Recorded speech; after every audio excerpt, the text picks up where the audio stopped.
The shuttle landed on Station Helios Prime at exactly 0800 Galactic Standard Time. The doors opened with a soft hiss, and Una stepped out into her new life. She was 18 years old. She stood at 5 feet 4 inches tall. By human standards, she was average. By galactic standards, she was tiny. The Valkyrie students walking past the landing bay stood over 7 feet tall, with blue-gray skin and 4 arms. The Dravani were even larger, their bodies covered in thick scales that could stop a blade. Even the smallest species at the Academy, the Mindery, had telepathic powers that made physical size meaningless. Una had none of these things. She had soft skin that cut easily. She had no claws, no venom, no telepathy. She was just a human girl with a backpack and a student ID. The Academy officer who met her did not hide his disappointment. He was a Valkyrie named Commander Ulix, and he looked at Una like she was a mistake someone had made. "You are the Terran exchange student," he said. It was not a question. "Yes, sir," Una replied. "Follow me." He walked fast. His 4 arms swung at his sides as he moved through the corridors. Una had to jog to keep up, but she did not complain. She had learned long ago that complaining changed nothing. The Galactic Unity Academy was beautiful. The walls were made of something that looked like white marble, but felt warm to the touch. Huge windows showed the stars outside, and everywhere Una looked, she saw students from different worlds. She saw Valkyrie nobles in expensive clothes. She saw Dravani warriors with scars on their scales. She saw Mindery floating slightly above the ground, their large eyes watching everything. And they all looked at her. Some looked curious. Most looked confused. A few looked disgusted. Una kept her eyes forward and followed Commander Ulix. Her room was small but clean. A bed, a desk, a window showing the stars. Commander Ulix gave her a datapad with her class schedule and left without another word. Una sat on the bed and looked at the schedule. Theoretical physics, xenobiology, galactic history, combat training. She closed her eyes and took a deep breath. She could do this. The first week was hard. Not because the classes were difficult. Una had always been a good student. The hard part was everything else. In theoretical physics, she answered a question correctly, and the Valkyrie student next to her laughed. "Even a primitive can memorize facts," he said loud enough for everyone to hear. In xenobiology, her lab partner refused to work with her. "I do not touch prey species," the Dravani said, and the instructor did nothing. In galactic history, the professor spent an entire lecture talking about how humans had nearly destroyed their own planet with wars and pollution. A cautionary tale, he called it, of what happens when a species evolves too fast for its own wisdom. Una took notes and said nothing. Combat training was the worst. The instructor was a Dravani veteran named Master Krell. He had fought in 3 wars and had the scars to prove it. On the first day, he lined up all the new students and made them fight each other. Una was paired against a Valkyrie girl named Somi. Somi was young and not particularly skilled, but she had 4 arms and stood 2 feet taller than Una. The fight lasted 11 seconds. Somi grabbed Una, lifted her off the ground, and threw her across the training mat. The other students laughed. Master Krell shook his head. "Terran," he said, "your species has no natural weapons. No armor, no special abilities. Why are you here?" Una stood up. Her back hurt where she had landed, but she kept her face calm. "To learn, sir," she said. Master Krell stared at her for a long moment. Then he waved his hand. "Next pair." That night, Una sat alone in the dining hall. The other students sat in groups, talking and laughing. Nobody invited her to join them. Nobody even looked at her. She ate her food slowly and watched. She watched how the Valkyrie students moved, how they used their forearms, where their balance was weakest.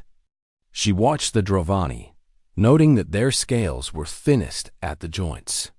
She watched the Mindari, seeing how they closed their eyes slightly when they used their telepathy. She had been watching her whole life.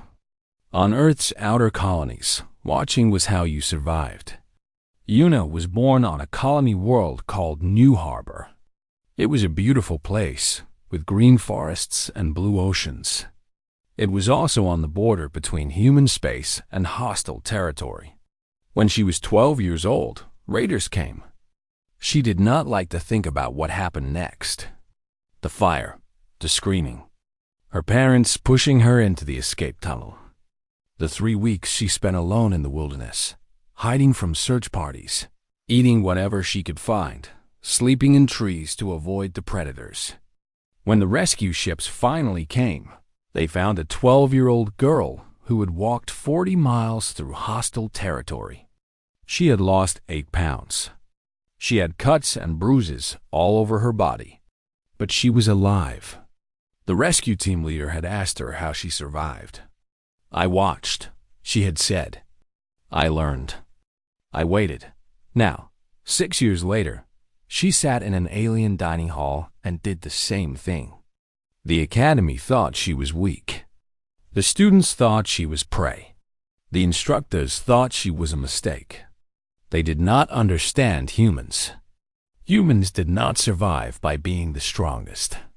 They survived by being patient, by learning, by waiting for the right moment. Yuna finished her meal, returned her tray, and walked back to her room. She had time. She had patience. And she was watching. 3 months passed. Yuna settled into a routine. She woke early, before the station's artificial sun brightened the corridors. She exercised in her small room, push-ups, sit-ups, stretches that kept her body ready. Then she showered, dressed, and went to class. Her grades were excellent. In theoretical physics, she ranked 3rd in her class. In xenobiology, she ranked 2nd. The professors noticed, but they said nothing. Good grades from a human were an embarrassment, not a celebration. Combat training remained difficult. She lost every match. But she noticed that she was lasting longer now. 11 seconds became 30. 30 became a minute. Master Krell still shook his head at her, but sometimes she caught him watching her with something that might have been curiosity. The other students ignored her. Most of them, anyway. Taiwu did not ignore her. He was a senior student, a Valkyrie from one of the noble houses. His family had money and power. His scales were a deep blue color that marked him as high-born. He walked through the academy like he owned it, and in some ways, he did. His family had donated the new training facility. His father sat on the academy's board of directors. From the first day, Taiwu hated Yuna. She did not know why. Maybe he hated all humans. Maybe he saw her as an insult to his precious academy. Maybe he was just cruel, and she was an easy target. The reason did not matter. What mattered was what he did. It started small. Her datapad went missing. She found it 3 days later in a waste bin, broken. Her lab samples were contaminated. A month of work destroyed.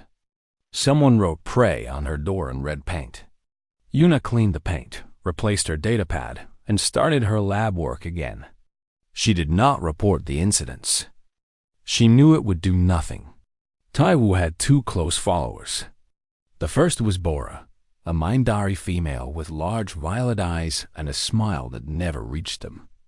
She was a telepath, like all Mindari, but her powers were stronger than most.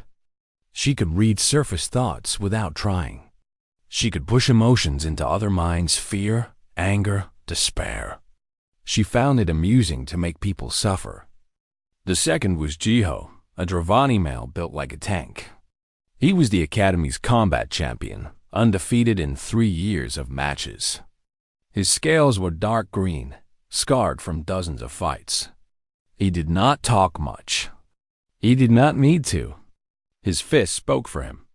Together, the three of them ruled the academy's social hierarchy. Students avoided their attention. Teachers pretended not to see their cruelty. Even other nobles kept their distance. And now they had chosen Yuna as their target. The harassment grew worse. One morning, Yuna woke up to find all her clothes soaked in something that smelled like rotting meat. She had to wash everything 3 times before the smell faded. In class, Bora would sit behind her and push fear into her mind. Yuna would suddenly feel terrified for no reason, her heart racing, her hands shaking. The first time it happened, she almost screamed. But she learned to recognize the feeling, to push back against it, to keep her face calm even when her body was flooded with artificial terror. In combat training, Jiho requested to fight her. Master Krull allowed it. Jiho did not just defeat her, he humiliated her. He threw her around the mat like a toy. He could have ended the fight in seconds, but he dragged it out, making her suffer while the other students watched and laughed. Yuna got up every time. She did not cry. She did not beg. This seemed to make Taiwu angry. "Why do you stay?" he asked her one day, blocking her path in the corridor. His 3 followers stood behind him, and other students pretended not to see. "You do not belong here. Go back to your dirty planet. Go back to your primitive kind." Yuna looked up at him. He was almost 3 feet taller than her. His forearms could break her in half without effort. Bora was already pushing fear into her mind, trying to make her panic.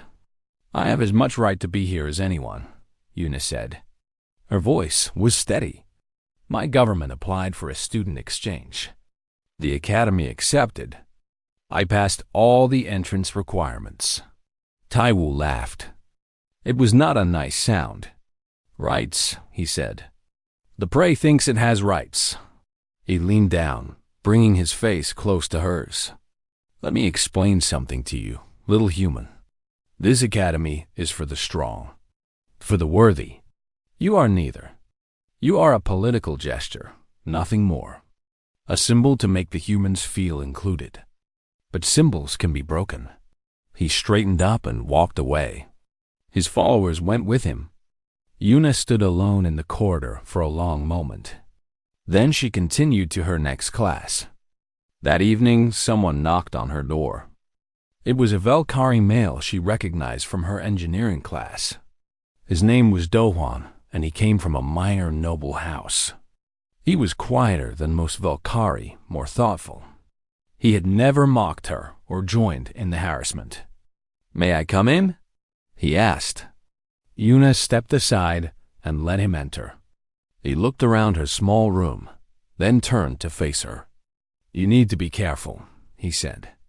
"Taiwu is planning something. Something bigger than broken datapads and ruined clothes." "What?" Yuna asked. "I do not know exactly, but I heard him talking to Jiho. They mentioned the survival trial. They mentioned making an example." Dohwan paused. "They want to break you. Publicly. Permanently." Yuna considered this. The survival trial was the Academy's most important annual event. Teams of students were dropped on a hostile moon and had to survive for 3 days. It tested everything: combat, survival skills, teamwork. "Why are you telling me this?" she asked. Dohwan was quiet for a moment. "Because what they are doing is wrong. Because my people should be better than this." He moved toward the door. "Be careful, Yuna. Taiwu does not lose. He does not allow it." He left. Yuna sat on her bed and thought. The survival trial was in 2 weeks. She had 2 weeks to prepare. She thought about her options. She could report Taiwu to the administration. But the administration had ignored her reports before. Taiwu's family was too powerful. She could try to avoid him. But on a small moon, with teams assigned by the Academy, there would be nowhere to hide. She could fight. Yuna closed her eyes and remembered New Harbor. She remembered the fire, the fear, the long weeks alone in the wilderness, hunted by predators and raiders alike. She had survived that. She would survive this. On her desk was a small device she had built herself. It looked like a simple recorder, but it was more than that. It could capture video and audio even in areas with sensor jamming. It could transmit data to backup storage. It was evidence, waiting to be collected. Yuna picked up the device and turned it over in her hands. Taiwu thought he was the predator. He was wrong. The survival trial began at dawn. 50 students gathered in the main hangar, divided into 10 teams of 5. Each team wore matching colors. Each team had supplies for 3 days. Each team thought they knew what was coming. Yuna knew something was wrong the moment she saw her team assignment. She was alone. "There has been a system error," Commander Ulix announced, not meeting her eyes. "The Terran student will complete the trial as a solo participant. Her performance will be judged accordingly." The other students whispered and laughed.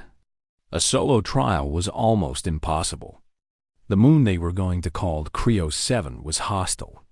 Extreme temperatures. Dangerous wildlife. Terrain that could kill the careless. Yuna said nothing. She took her supplies and walked to her assigned shuttle. Behind her, she heard Taiwu laughing. The drop was rough. Yuna's shuttle landed in a canyon far from the other teams. The moment she stepped outside, she felt the cold bite into her skin. Creo 7 had thin air and low gravity. Every breath was work. Every step felt strange. She checked her equipment. Food for 3 days. Water purifier. Emergency beacon. Basic medical kit. A small knife, the only weapon allowed. And hidden in her jacket, her recording device. Yuna started walking. The first day passed without incident. She found a cave to shelter in when the temperature dropped at night. She ate half a ration bar and drank purified water. She did not sleep much. She was listening. On the second day, they came. Yuna was crossing a narrow bridge of rock over a deep canyon when she heard footsteps behind her. She turned and saw them. 7 students, all wearing different team colors. Taiwu in front, his blue scales dark in the dim light. Bora floating slightly behind him, her violet eyes glowing. Jiho to the right, cracking his massive knuckles. And 4 others, Okari and Dravani, who followed Taiwu for power and protection. "Hello, little human," Taiwu said. "Did you think you could hide from us?" Yuna looked at them. She looked at the canyon below. She looked at the sky, where no rescue shuttles flew. "I was not hiding," she said. Taiwu walked closer. The others spread out, blocking any escape. The rock bridge was narrow, maybe 10 feet wide. On either side, 100-foot drop. "We have a proposal for you," Taiwu said. "A simple one. Tomorrow, when the trial ends, you will stand before the academy and announce your withdrawal. You will admit that humans are not fit for higher education. You will apologize for wasting everyone's time. And then you will go home. And if I refuse?" Yuna asked. Taiwu smiled. It showed too many teeth. "Then you will have an accident. A tragic fall. An encounter with wildlife. Something that will end your academic career." He paused. "Possibly your life. Accidents happen on Creo 7. Everyone knows this." Yuna looked at the 7 of them. She calculated distances, angles, options. "You brought 7 people," she said, "to threaten 1 human girl." "To make sure you understand," Taiwu replied. "No one is coming to save you. No one cares about you. This is your only chance." Bora stepped forward, her eyes bright with anticipation. "Let me show her," she said. "Let me show her what real fear feels like." She reached out with her mind and stopped. Her violet eyes went wide. Her mouth opened. Her hands began to shake. "What?" she gasped. "What is that?" The other students looked confused. Taiwu frowned. What are you talking about? Her mind, Bora whispered. I tried to read her mind. I tried to find her fear. She backed away, nearly stumbling. There is something in there. Something old. Something hungry. Yuna had not moved. Her face was calm. But inside she had opened a door. She had let Bora see. She let her see New Harbor burning. She let her see New Harbor burning. She let her see the bodies in the streets. She let her see a 12-year-old girl hiding in darkness while predators hunted outside. She let her see the hunger, the cold, the absolute certainty that death was coming, and the deeper, darker thing that had grown from that certainty. The will to survive. At any cost. Bora fell to her knees, tears streaming down her face. Get away from her, she moaned. Everyone get away from her. Taiwu grabbed Bora and shook her. What did you see? Tell me. She's not afraid of us, Bora said. She's not afraid of anything. She has already been to hell. We are nothing to her. Nothing. Taiwu threw Bora aside and turned back to Yuna. His face was twisted with anger. I do not care what tricks you play, he snarled. You are one small human against 7 of us. You have no weapons, no claws, no strength. What can you possibly do? Yuna smiled. It was not a pleasant smile. It was the smile of a predator that has been pretending to be prey. I grew up on a death world, she said. My species survived ice ages that lasted thousands of years. We survived predators with fangs and claws. We survived plagues that killed millions. We survived each other. She took a step forward.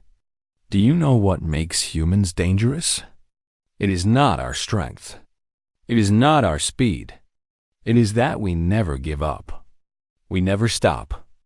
We never forget. She took another step. You have been hunting me for 3 months, mocking me, hurting me, making my life miserable. Her voice was quiet now, almost gentle. And the whole time, I have been learning. Learning how you move. Learning where you are weak. Learning exactly what I would do if you pushed me too far. She stopped walking. She was 5 feet from Taiwu now. You pushed too far.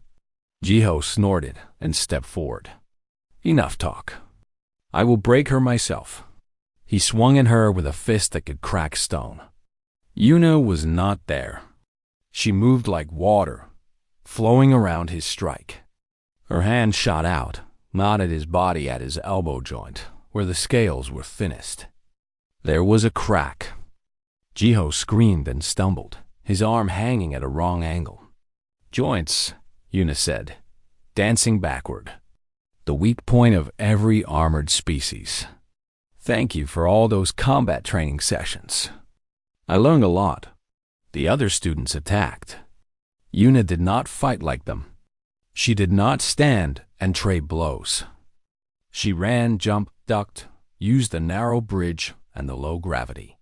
She was smaller than all of them, weaker than all of them, but she was also faster, and she never stopped moving. A Velkari grabbed for her and she dropped, sliding between his legs and striking his knee from behind. He fell. A Dravani swung at her, and she used his momentum to throw him into another attacker. They both went down.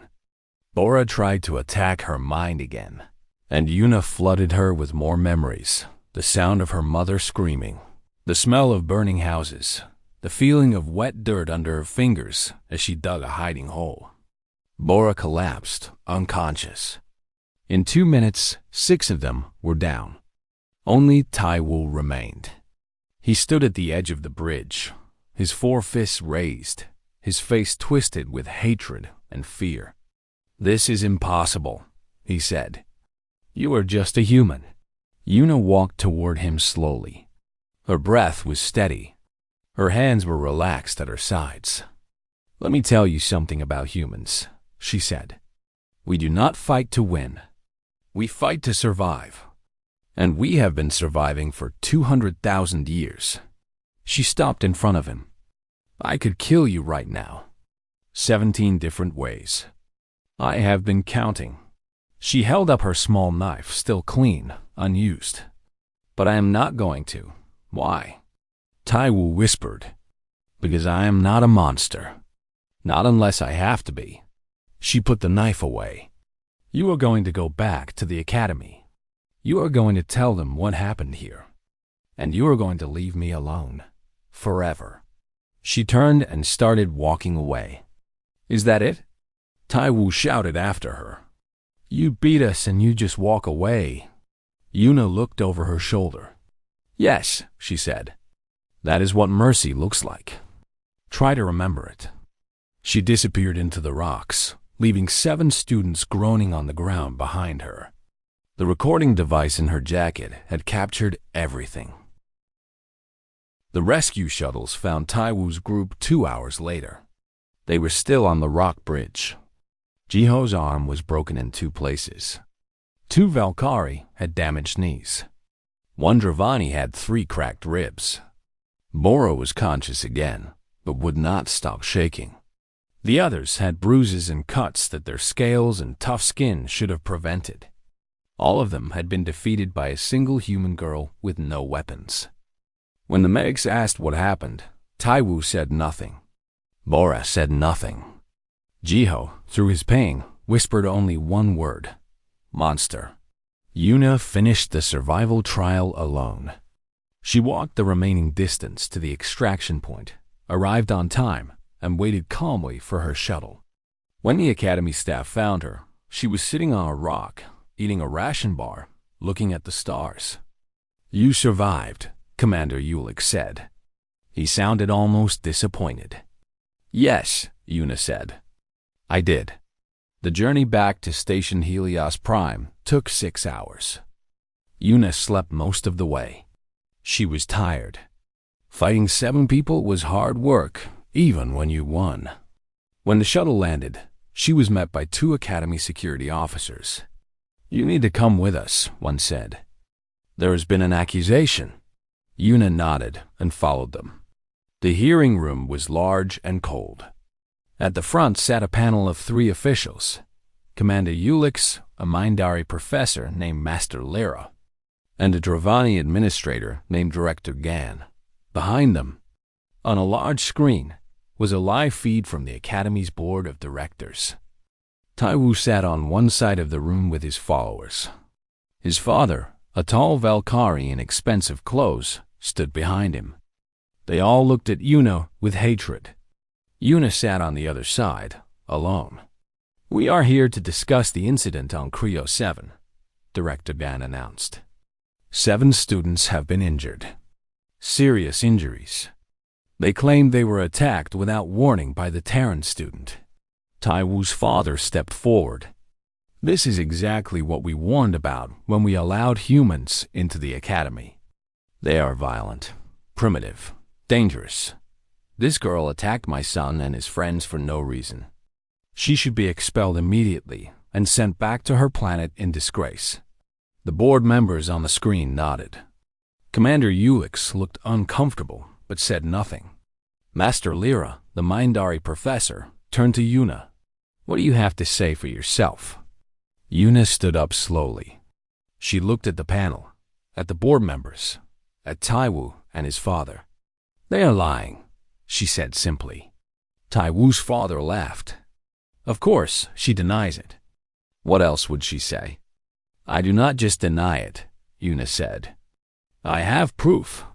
She reached into her jacket and pulled out her recording device. She placed it on the table in front of her.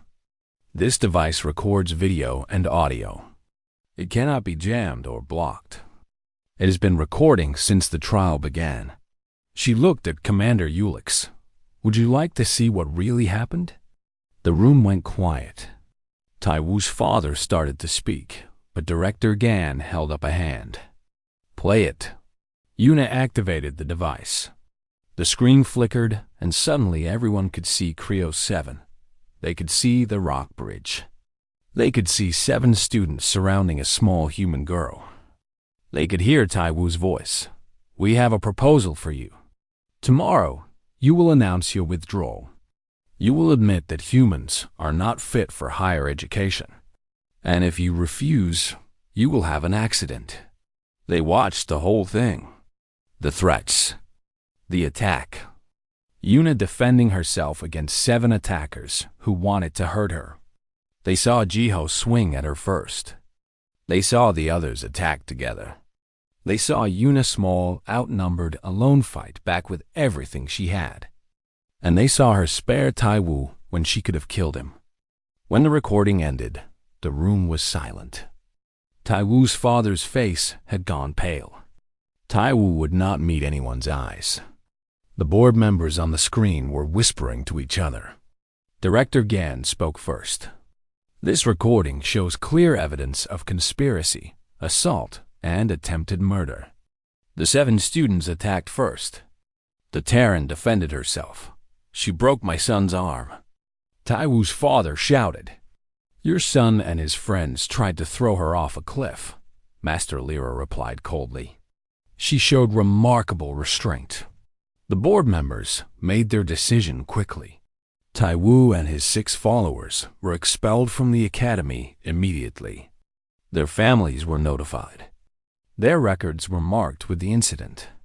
Taiwu's father tried to argue, tried to threaten, tried to bribe. None of it worked. The evidence was too clear. The board could not ignore it without destroying the academy's reputation. As Taiwu was led out of the hearing room, he stopped beside Yuna. "This is not over," he hissed. Yuna looked at him calmly.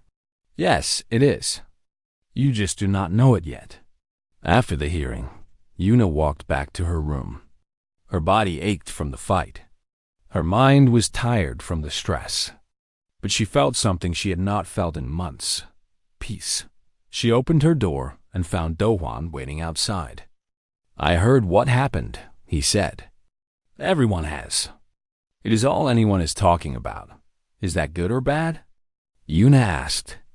"Good, I think." "Very good." Dohwan paused. "You really defeated all 7 of them? By yourself?" "Yes. How?" Yuna thought about how to explain it. She thought about Earth, about the millions of years of evolution that had shaped her species. She thought about the ice ages, the famines, the wars that should have destroyed humanity, but instead made it stronger.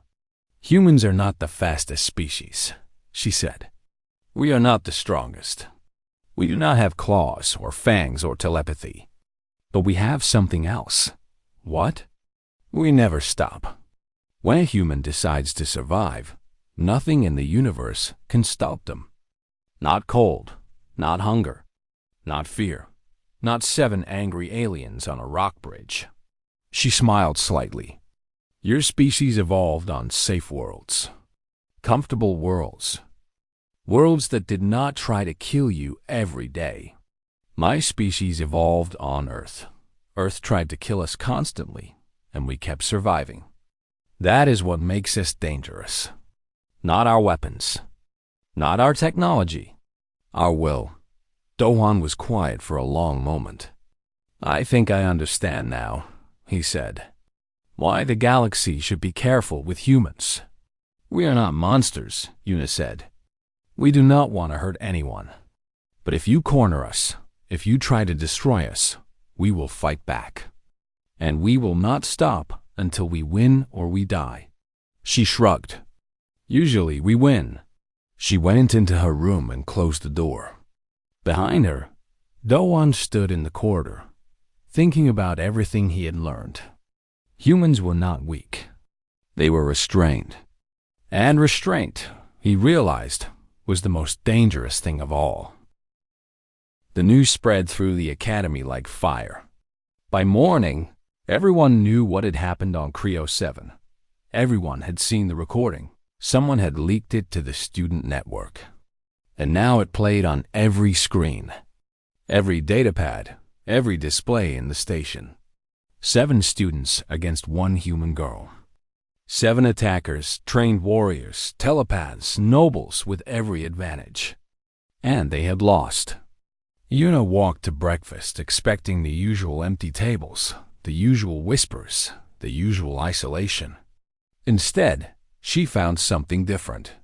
A Dravani student moved aside to make room for her at his table. A Valkyrie girl nodded at her with something like respect. Even a Mindari, a friend of Bara's, Yuna remembered, lowered her eyes and stepped out of her path. Nobody laughed. Nobody mocked. Nobody whispered pray. Yuna sat down and ate her breakfast in peace. Master Krull found her after combat training. "Stay behind," he said as the other students filed out. Yuna stayed. She expected criticism, perhaps, or questions about her fighting style, or maybe more accusations. Instead, Master Krull bowed. It was a warrior's bow, deep and formal. The kind of bow that Dravani gave only to equals. "I owe you an apology," he said. "I dismissed you. I thought your species had nothing to offer in combat. I was wrong." Yuna did not know what to say. "Where did you learn to fight like that?" Master Krull asked. "That was not any style I recognized. You used their size against them. You attacked the weakest points. You never stopped moving." "I did not learn it anywhere," Yuna said. "I just survived." Master Krull nodded slowly. "Your species.